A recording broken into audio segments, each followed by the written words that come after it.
প্রয়াত শিক্ষিকা তথা বিজ্ঞান লেখিকা রেখা দার দ্বিতীয় মৃত্যুবার্ষিকী ও প্রয়াত সমাজকর্মী তহমিনা খাতুনের ৬০তম জন্মদিবস উপলক্ষে আলোচনা সভা অনুষ্ঠিত হল গোবরডাঙ্গায়। ৫ই জুলাই ২০২৬ তারিখ গোবরডাঙ্গা গবেষণা পরিষদের রাখালদাস বন্দ্যোপাধ্যায় সভাকক্ষের রেখা দা মঞ্চে এই আলোচনা সভা অনুষ্ঠিত হয়। এই সভায় প্রয়াত প্রতিবাদী শিক্ষক বরুণ বিশ্বাসকেও স্মরণ করা হয়। মঞ্চে উপস্থিত অতিথিদের যথাযোগ্য মর্যাদায় বরণ করা হয়। প্রতিকৃতিতে মাল্যদানের পর নীরবতা পালিত হয়। উদ্বোধন সঙ্গীত পরিবেশন করেন কল্পনা পাল। তহমিনা খাতুন স্মৃতিরক্ষা কমিটি আয়োজিত এই আলোচনা চক্রে সভাপতিত্ব করেন বিজ্ঞান লেখক তথা চিকিৎসক ভবানী প্রসাদ সাহু। উচ্ছেদের রাজনীতি, রাজনৈতিক উচ্ছেদ শীর্ষক তহমিনা খাতুন স্মারক বক্তৃতা সাড়ম্বরে অনুষ্ঠিত হল।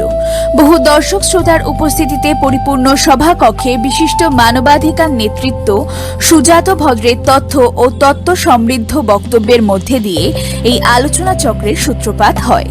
এরপর প্রাসঙ্গিক এই বিষয়ের বিভিন্ন আঙ্গিক নিয়ে আলোকপাত করেন ন্যাশনাল হকার ফেডারেশনের সাধারণ সম্পাদক শক্তিমান ঘোষ, সাংবাদিক সঞ্জয় মুখোপাধ্যায়, শিক্ষিকা রূপশ্রী রায় এবং রাজ্য বন্দী মুক্তি সমিতির সম্পাদক ছোটন দাস।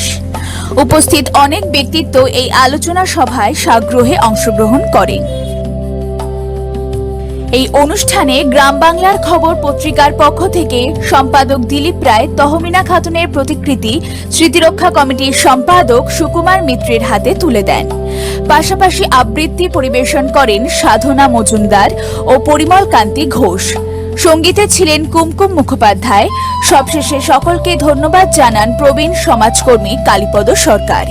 এদিন সমগ্র আলোচনা চক্র সুচারুভাবে সঞ্চালনা করেন গোবরডাঙ্গা গবেষণা পরিষদের কর্ণধার বিশিষ্ট বিজ্ঞান লেখক দীপক কুমার দা।